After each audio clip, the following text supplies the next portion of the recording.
Pessoal, gostaria de agradecer primeiramente esse espaço de poder entrar aí, cada um com vocês, a toda a galera do nosso movimento Cenáculo de Maria e hoje de forma especial a Paróquia São Luís Gonzaga, esse vicariato de Canoas onde eu, Padre Maico, fiz parte por quase 5 anos. E é bom a gente recordar, falarmos de Maria e também não esquecermos que o centro de Maria é esse corpo santo que é Jesus Cristo. E esse é o tema que fui convidado para partilhar com vocês e trago hoje em 3 pontos, 3 momentos, para a gente poder entender melhor o que significa o termo e a expressão Corpus Christi.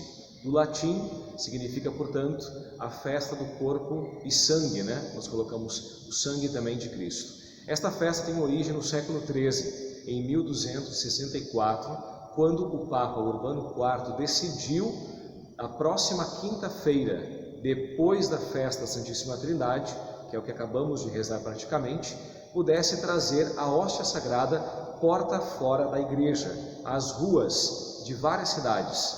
Isso não era tão fácil poder fazer com que o corpo de Cristo, imagina, voltamos quase 800, 900 anos atrás, era impossível que a Eucaristia saísse da igreja. Mal, podemos dizer assim, ela era conduzida aos enfermos e com todo um protocolo que naquela época não existia, somente o sacerdote. Nenhuma outra função, nenhuma outra parte religiosa podia levar a comunhão até alguém fora da igreja, apenas o sacerdote.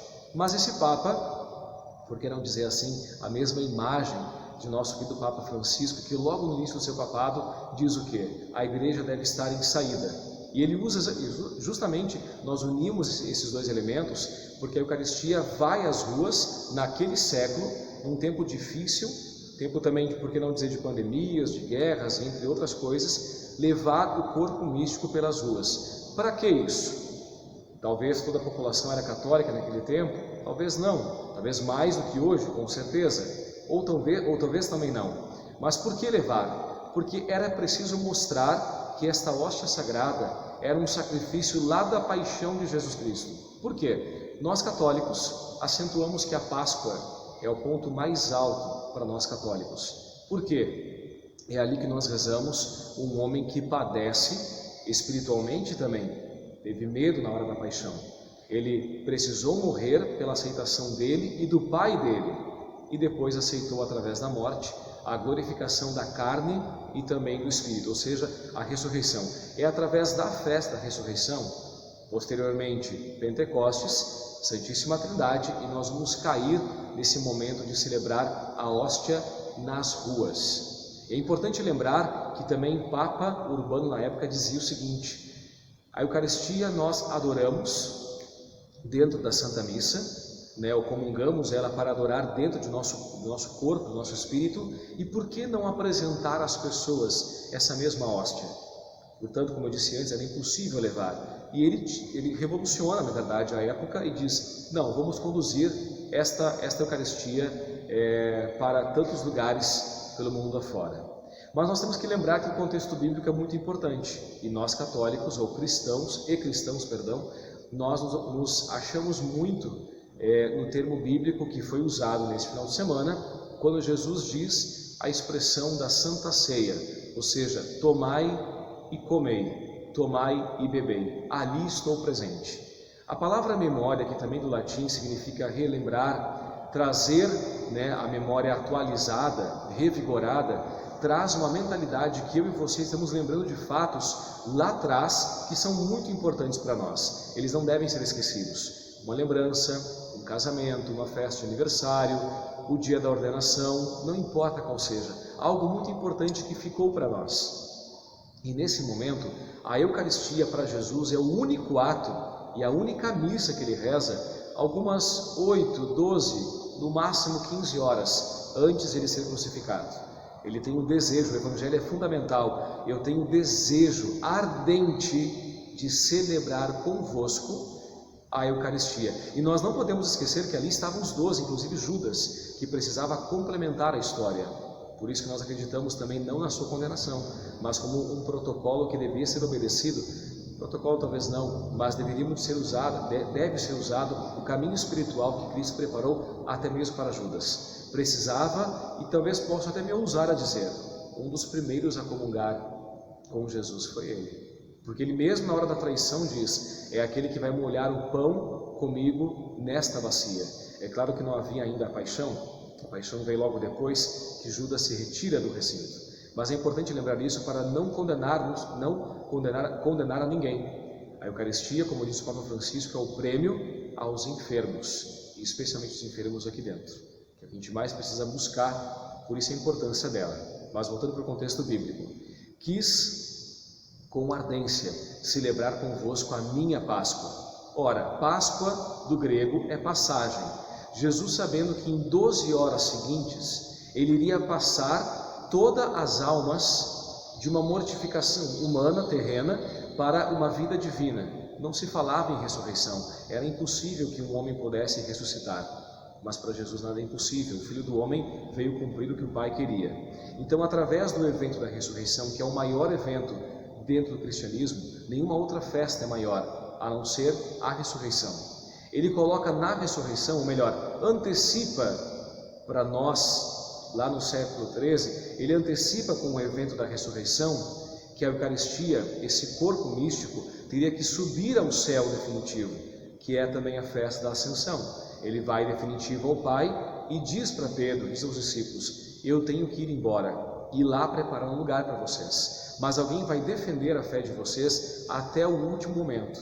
Quem aqui de nós aí não gosta de ser defendido, né, pela amizade, pelos bons relacionamentos e a defesa também da fé, que é uma das artes mais difíceis e não tão fáceis para nós seres humanos suportar e aguentar. Então, nesse momento, Jesus antecipa quase que a festa do corpo e sangue de Cristo, né? Ou seja, pendurado na cruz, ele entrega o corpo e mais tarde, minutos depois, Pai, em tuas mãos eu entrego o meu espírito. Ele não diz carne, eu entrego o meu espírito através do meu sangue, através desse suor da cruz. Então, mais tarde, a igreja entende esse procedimento da festa de Corpus Christi. Por isso que o termo bíblico, ele para nós é fundamental. E nós jamais podemos esquecer que um dos maiores discursos do Evangelho é João capítulo 6. É o maior discurso que Jesus vai falar em quase 80 versículos, um dos maiores mesmo, em que ele vai dizer assim: o meu corpo, a minha carne, é dada para que vocês possam comê-la, e o meu sangue para poder beber. Tanto é que chega um judeu depois e pergunta, mas como é que nós podemos comer desta carne e beber do teu sangue? Isso é impossível, né? Não existe. Só que na cabeça deles achavam que iria comungar desta forma. E Jesus dizia como? Se vocês não receberem os meus ensinamentos, o reino do meu Pai, a conversão dele, irem modificando os vossos procedimentos dia após dia, né? Cada dia tentar ser um pouquinho melhor e buscando esta Eucaristia como um prêmio do céu na terra, já antecipando aqui na terra, vocês não podem ter parte comigo. É um dos evangelhos mais fortes. Se você meditar esse evangelho em casa, bem pausadamente, e não tenha pressa para ele, você vai entendendo por que Jesus fez esse discurso do pão da vida.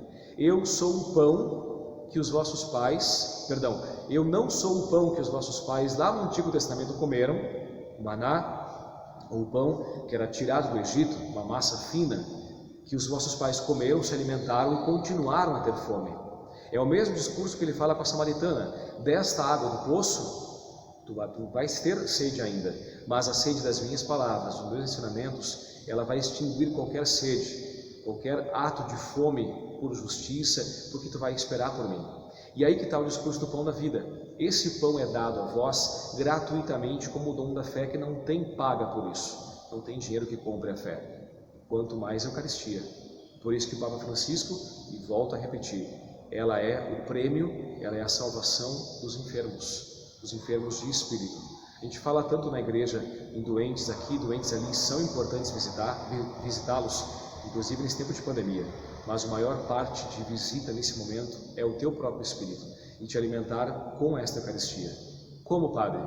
Se as igrejas estão fechadas? É verdade, estão fechadas. Mas existe uma outra forma de você comungar, que é o que o planeta inteiro está fazendo. O olhar do Cristo, a comunhão do Senhor, o seu sacrifício estão no próximo, naquele mais necessitado que a gente possa ajudar. E eu finalizo com o terceiro ponto, que eu também não posso deixar de dizer, que é atualizando essa festa que há poucos dias a igreja viveu, né? A solenidade, o ponto alto para exaltar, depois da ressurreição, esse corpo místico de Cristo. Quantos tapetes eram feitos de serragem, de outros materiais, de cobertores as pessoas faziam para ser solidários a outros. E como é que a gente pode viver isso hoje então, Padre? Além desse ponto que você disse aí, da ajuda ao próximo. Você consegue rezar todos os dias? Que forma você reza? Apenas uma oração pronta, lida no papel, que é importante, quando você a medita lendo palavra por palavra e sentindo dentro de você. Mas você conversa com Deus, fala, dialoga, entrega, não importa que o Pai saiba, como diz em Mateus capítulo 6, sabe de todas as palavras que vai te dizer. Você consegue buscar a Deus diariamente? Quando você está raivoso, quando você está irritado, quando você está magoado com alguém, quando você não consegue apagar uma raiva por alguém, como é que você faz? Você acha que como padre eu não tenho nenhuma raiva por ninguém? Que eu não consigo, que eu não tenha ninguém para perdoar? Eu preciso perdoar muitas pessoas e também permitir ser perdoado. E aí o Evangelho do Espírito Santo. A quem perdoares os pecados, os teus serão perdoados. A quem tu não conseguir perdoar ou não te esforçar por eles, eles serão retidos. Uma vez retidos dentro de você, não é aquela mesma passagem que diz assim: o coração fala, transborda daquilo que está cheio. Se eu transbordo numa raiva que eu não consigo te perdoar ao longo de um processo, né, pela oração, eu vou transbordar apenas ódio diante de você. Ou seja, o perdão não aconteceu e o pecado foi retido internamente. Aonde a gente enxerga isso? É o próprio Cristo. Por que, Padre? Porque quando o Padre exalta a Eucaristia e o cálice e fala por Cristo, com Cristo e em Cristo, chamado na liturgia da igreja doxologia, eu apresento ao Pai a morte do Filho dele, a sua paixão, a sua ressurreição e digo: Pai, se eu ainda não consegui perdoar alguém, está aqui o teu Filho, que pôde me perdoar pelos meus erros. Então eu penso que às vezes na prática do dia a dia não dá tempo de pensar nisso, nem eu às vezes como padre consigo. Eu confesso, é verdade, nós somos humanos e Deus ama a tua humanidade e a minha também. Mas essa Eucaristia está aí, nesse dia a dia, na ajuda ao próximo, na oração de cada dia. Como é que eu consigo te perdoar? Eu consigo também me humilhar para ser perdoado? Como é que eu não consigo esquecer isso? A oração diária me ajuda a outros elementos, até mesmo psicologicamente falando. Gente, meu tempo não é muito longo. Vocês sabem que eu falo bastante. Eu só quero agradecer e dizer assim que esse Cristo Eucarístico renove na tua vida, no teu sacramento, no teu batismo, nesse nome que tu carrega. Esses dias refletia também um dos evangelhos: Pai, é pedido isto em nome do teu Filho. Como é forte essa expressão, né? E Jesus entra e diz assim: até agora não pedistes nada em meu nome. Então, Senhor, a gente pede em teu nome a cura, a libertação, a conversão, a mudança, que não é fácil. Eu falo aqui, mas eu também estou cheio de erros internamente. Eu sei que Deus é apaixonado por mim do jeito que eu sou, porque Ele já me fez assim. E Ele te fez assim também. Mas essa Eucaristia, ela vai te curando e te lapidando. E especialmente na pandemia, eu vou usar essa expressão para finalizar. Como diz lá no Antigo Testamento, em livros sapienciais, vai dizer assim: coloque o teu espírito, tu mesmo, te coloque à prova. Não espere a aprovação de Deus, te coloque à prova. Ah, não consigo comungar Jesus esses dias, preciso dele. Te coloca à prova. Fica longe da Eucaristia desta forma como nós conhecemos, apresentada por Jesus, matéria espiritual. E aonde Cristo, matéria espiritual, está hoje diante dos teus olhos. Parece muito fácil falar da boca para fora, não é fácil, nem para mim como padre. Mas a gente encontra o Cristo vivo tanto quanto. E eu acho que Ele está fazendo isso um pouco de propósito, para dizer: eu estou aí. Galera, o Cenáculo, um beijo a vocês todos. É sempre um prazer estar junto. Você sabe que é verdade. Lá na minha despedida, uma comunidade, eu disse: vocês fazem parte da minha família como padre. Um beijão e a bênção. Em nome do Pai, Filho e Espírito Santo. Amém.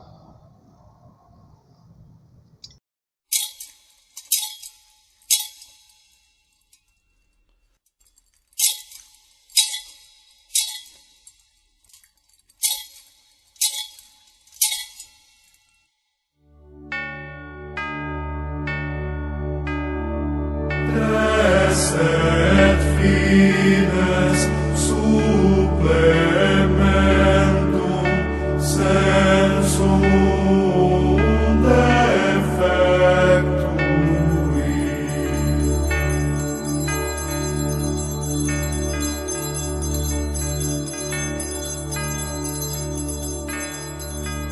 Senhor, quando te vejo no sacramento da comunhão, sinto o céu se abrir e uma luz a me atingir, esfriando minha cabeça, esquentando meu coração.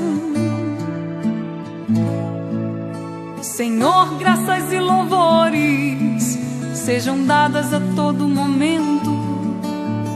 Quero te louvar na dor, na alegria e no sofrimento. E se em meio à tribulação eu me esquecer de ti, ilumina minhas trevas com tua luz. Senhor, quando te vejo no sacramento da comunhão, sinto o céu se abrir e uma luz a me atingir, esfriando minha cabeça e esquentando meu coração. Senhor, graças e louvores sejam dadas a todo momento. Quero te louvar na dor, na alegria e no sofrimento. E se em meio à tribulação eu me esquecer de ti, ilumina minhas trevas com tua luz. Jesus, fonte de misericórdia que jorra do templo. Jesus, o Filho da Rainha. Jesus, rosto divino do homem. Jesus, rosto humano de Deus. Jesus, fonte de misericórdia que jorra do templo. Jesus, o Filho da Rainha. Jesus, rosto divino do homem. Jesus, rosto humano de Deus. Chego muitas vezes em tua casa, meu Senhor, triste e abatido, precisando de amor. Mas depois da comunhão, tua casa é meu coração. Então sinto o céu dentro de mim. Não comungo porque mereço, isso eu sei, ó meu Senhor. Comungo pois preciso de ti. Quando faltei à missa, eu fugia de mim, de ti. Mas agora eu voltei, por favor aceita-me. Jesus, fonte de misericórdia que jorra do templo. Jesus, o Filho da Rainha.